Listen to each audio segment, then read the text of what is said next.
O gabinete do governador Eumano de Freitas já pagou pelo uso do avião, do jatinho, que fica à disposição do gabinete do governador diariamente. Pois bem, nesses primeiros 6 meses do ano, o governo já pagou aproximadamente 5 milhões de reais. 5 milhões de reais. Ou, precisamente, 4 milhões 879 mil e 320 reais. Só no mês de maio, no mês de maio deste ano, foram pagos à empresa paranaense, dona do avião, só em maio. O avião rodou o suficiente para gastar do Estado R$1.691.312,88. É um bom dinheiro para a viagem, bom dinheiro. Para onde o governador viajou tanto, não se sabe. Esses quase 5 milhões de reais gastos com viagens privadas nesse avião que fica à disposição do governador Eumano de Freitas 24 horas por dia. Pois bem, esses quase 5 milhões, com esses quase 5 milhões, poderiam ser feitas nos 180 dias do primeiro mês deste ano, centenas de viagens, ida e volta para São Paulo, centenas. Para São Paulo, para o Rio de Janeiro, para Brasília, para o Rio Grande do Sul, para qualquer estado distante do Ceará. Centenas de viagens com 4 milhões e 800 mil reais, ou quase 5 milhões de reais, só de passeio no jatinho. Por que passeio? É grosseria dizer passeio? Nem tanto. Porque hoje, nos dias de hoje, você faz qualquer reunião virtual com pessoas distribuídas em vários países do mundo. Você liga o celular ou o seu computador e você conversa com o presidente dos Estados Unidos, com o presidente da Rússia, instantaneamente, conversando, olhando no olho um do outro, através da internet. Portanto, foi-se o tempo que se dizia aqui no Ceará, por exemplo, que governador bom era o governador que estava sempre em Brasília. Por que se dizia isso? Porque o governador tinha que estar em Brasília com o pires na mão, pedindo ao governo federal dinheiro. Isso foi antes de 1988, quando foi sancionada, ou quando tivemos a nossa primeira Constituição depois do regime militar ou da ditadura de 64. Com a Constituição de 1988, os estados e municípios ficaram com os seus recursos garantidos. O estado do Ceará tem um percentual da arrecadação federal que o governo federal obrigatoriamente e religiosamente tem liberado, que se chama o Fundo de Participação dos Estados.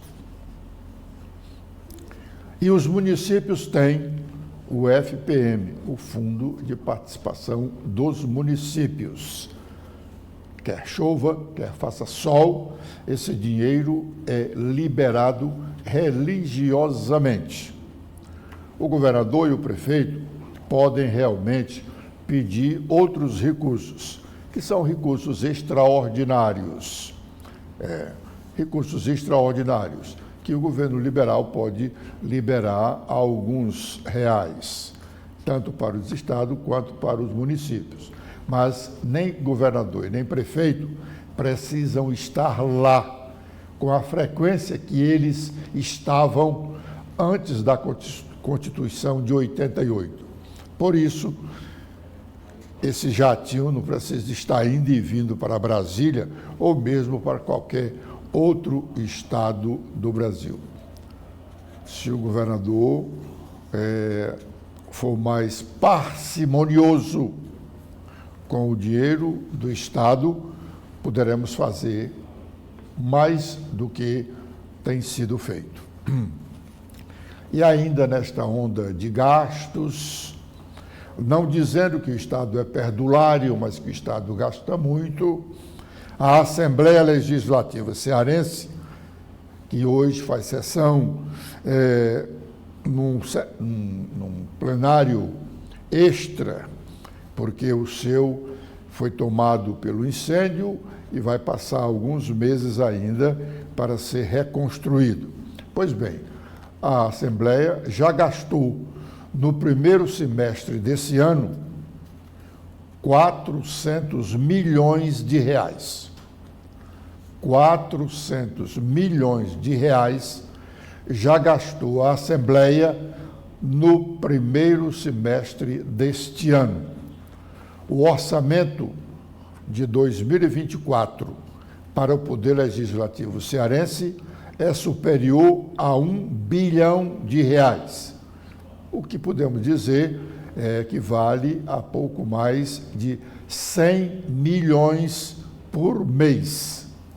A Assembleia já gastou 400 milhões. Fazendo uma contazinha, a risca mesmo, ela ainda não gastou todo o seu orçamento do semestre, que poderia chegar até 600 milhões. Mas ele já gastou 400 milhões de reais. Têm sido insistentes as indagações, sobretudo a jornalistas da área de política, se o prefeito Sarto é mesmo candidato à reeleição. São frequentes. Já foram mais, mas continuam ainda até hoje, já no mês das convenções partidárias, mês quando os partidos têm que homologar as suas candidaturas de vereadores e de prefeito. Pois ainda se faz essa pergunta aqui em Fortaleza. Ontem, ao meio-dia, nós fizemos aqui na TV da Transparência uma entrevista com o ex-prefeito Roberto Cláudio. Roberto Cláudio é presidente do Diretório Municipal do PDT. Ele foi prefeito durante 8 anos em Fortaleza e foi o principal cabo eleitoral da eleição do prefeito José Sarto. E nós, então, fizemos essa pergunta ao Roberto Cláudio, se Sarto é realmente candidato à reeleição. Vamos ouvi-lo. E existem 2 tipos de fogo, né, Edson? Tem um fogo amigo e tem um fogo para o adversário. Esse é fogo para o adversário mesmo, não é nem fogo amigo.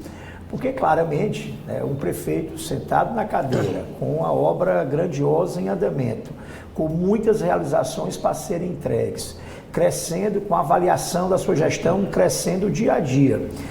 E essa tentativa de criar qualquer tipo de dúvida dentro do PDT, de uma eventual não candidatura do Sarto, parte exatamente de quem quer fragilizá-lo. Essa decisão é uma decisão tomada já confirmada pelo Diretório Nacional, avalizada pelo Diretório Estadual e unânime no Diretório Municipal. Então não há dentro do PDT qualquer espaço para que, né, esse assunto possa prosperar. Claramente, quando a gente identifica de onde parte esse boato, a gente no final encontra sempre a origem de uma força política adversária que claramente tem a tentativa de fragilizar a pré-candidatura do prefeito Sarto. Bom, pode até ser que o objetivo seja este, mas as indagações eram frequentes, insistentes, e apontavam para o próprio Roberto Cláudio ser o candidato a prefeito. Roberto diz peremptoriamente que não será e que a candidatura do Sarto não motiva nenhuma outra discussão dentro do partido, senão a preparação da campanha de reeleição. Nós também indagamos ao Roberto Cláudio sobre a crise no PDT e perguntamos a ele sobre a candidatura de Evandro Leitão. E nós dizíamos na indagação que como era que o PT encararia um concorrente, porque o PDT ganhou a eleição em Fortaleza em 3 disputas seguintes para a prefeitura da capital, 2 com Roberto Cláudio e 1 com o Sarto, disputando com o PT municipal, porque os candidatos Roberto Cláudio e Sarto tiveram o apoio do PT cearense. Vamos explicar.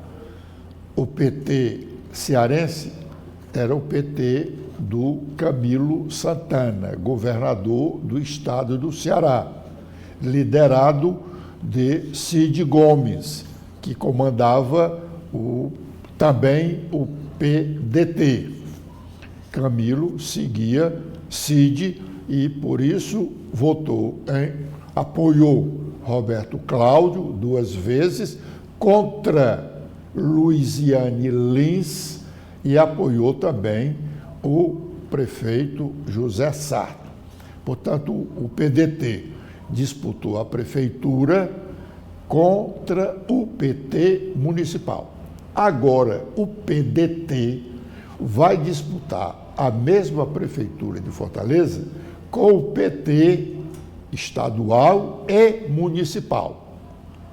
O PT municipal hoje, ao contrário de ontem, está sob o comando do PT estadual, sob a liderança do governador Elmano de Freitas. Antes, o PT era dividido. O PT municipal era comandado por Luiziane Lins, que não apoiava o PT cearense, porque o PT cearense era ligado ao PDT.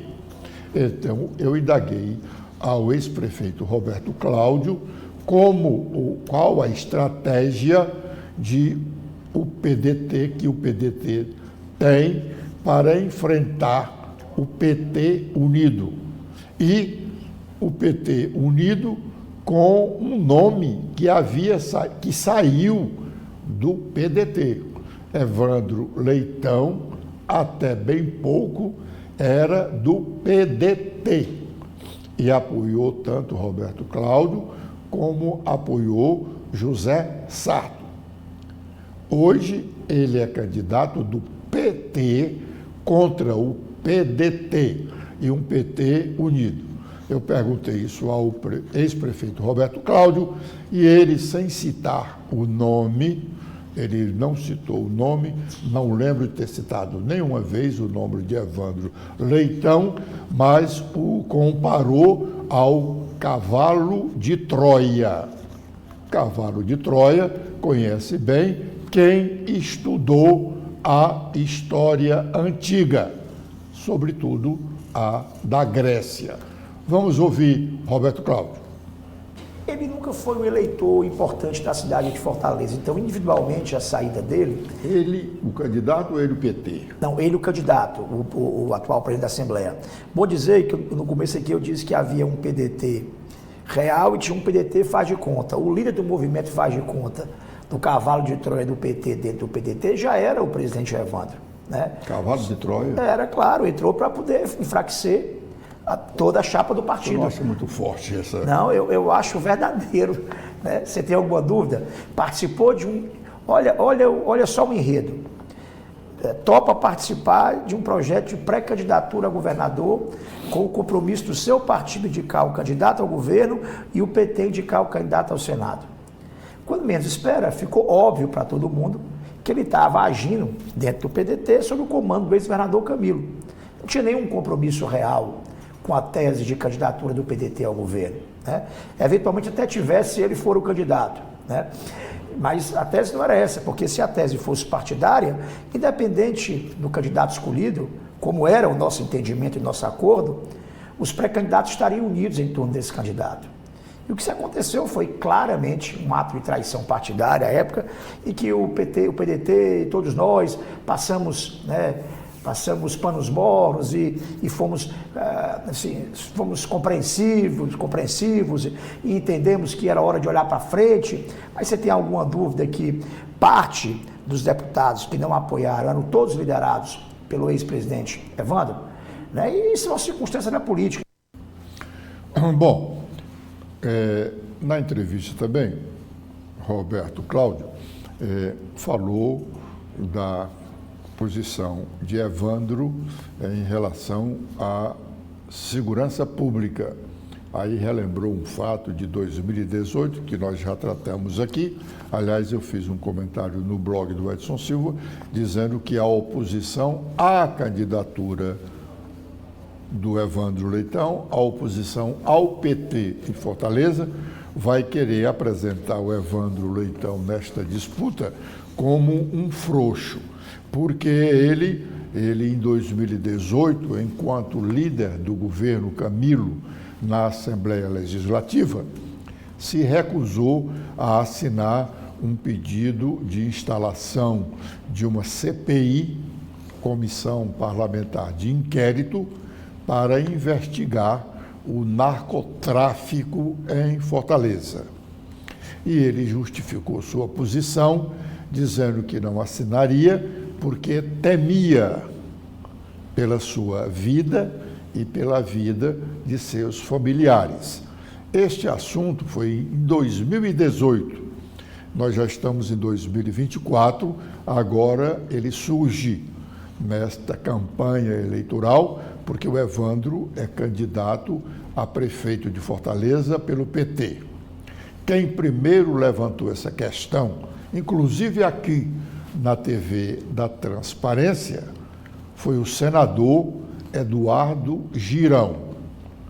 O senador Eduardo Girão foi quem primeiro levantou essa questão, dizendo que porque, falando dessa justificativa dele para não assinar o pedido de CPI, e então o senador Evandro, ou o senador Eduardo Girão, disse que isso não era posição de homem público, sobretudo um homem público que tem as garantias de segurança do Estado. Depois que o Eduardo Girão levantou essa questão, outros candidatos trataram dela, como o capitão Wagner, por exemplo, e agora o pessoal do PDT. O ex-governador Ciro Gomes também falou disso. O oficial da Polícia Militar cearense, citado pelo ex-governador Ciro Gomes, aqui numa entrevista da sexta-feira ao meio-dia, ele disse que um oficial da Polícia Militar do Ceará, lotado na Casa Militar do governo do Estado, havia sido preso por policiais de outro estado ele falou, não disse o nome do estado, policiais de outro estado, por envolvimento. Este oficial da polícia do Ceará estava envolvido com o crime organizado, ou mais precisamente com o PCC. Na verdade, é um subtenente.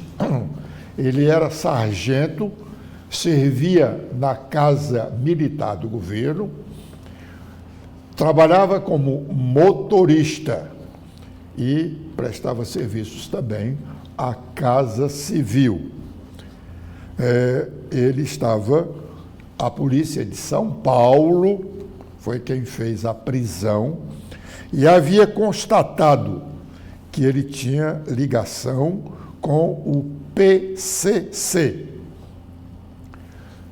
Ele era sargento, foi para a reserva, e o militar, quando vai para a reserva, ele recebe uma patente, ou a patente imediatamente superior à dele.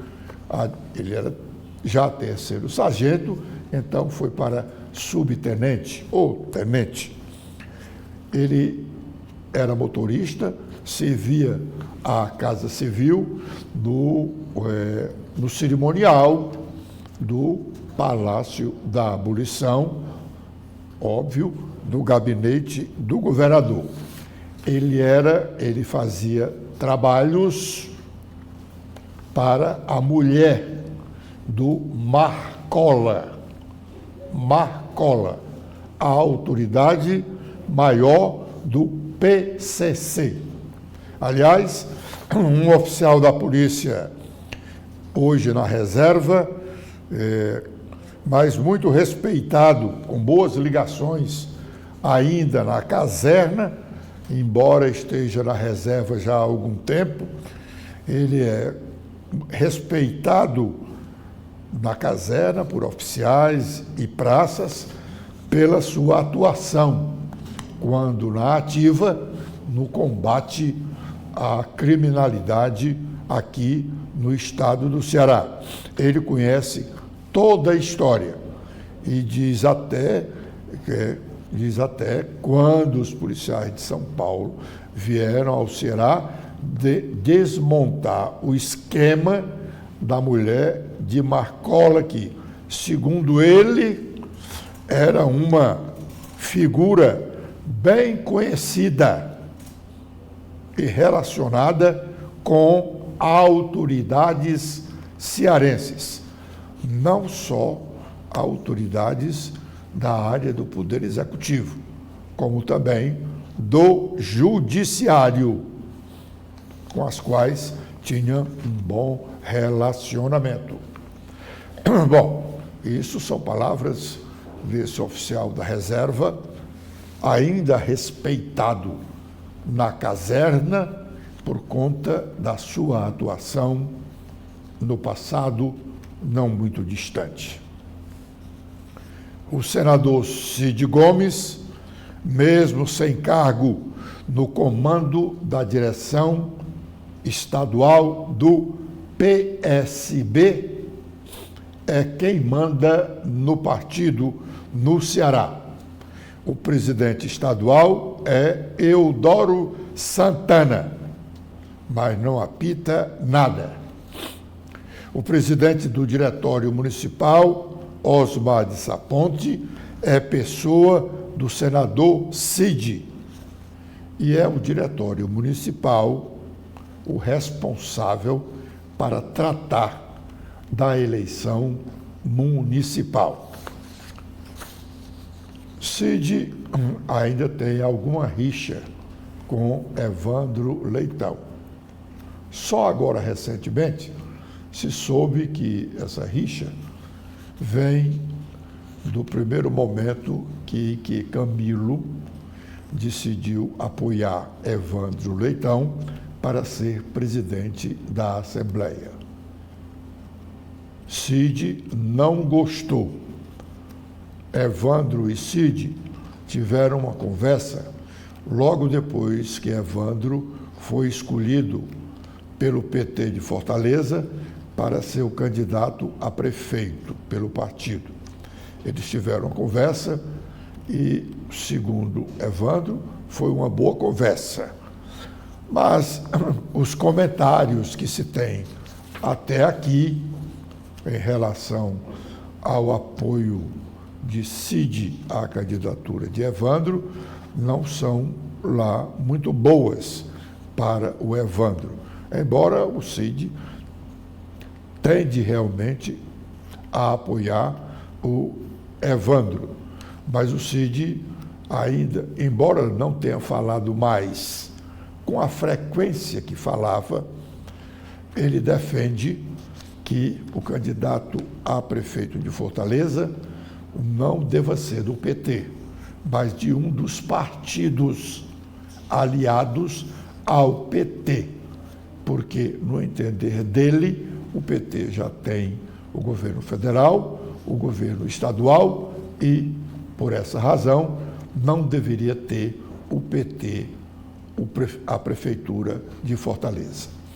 Com esta informação, nós estamos encerrando a nossa participação de hoje no primeiro bloco de notícias desta manhã, convidando-os a continuarem conosco aqui na TV da Transparência, porque já já teremos novas informações.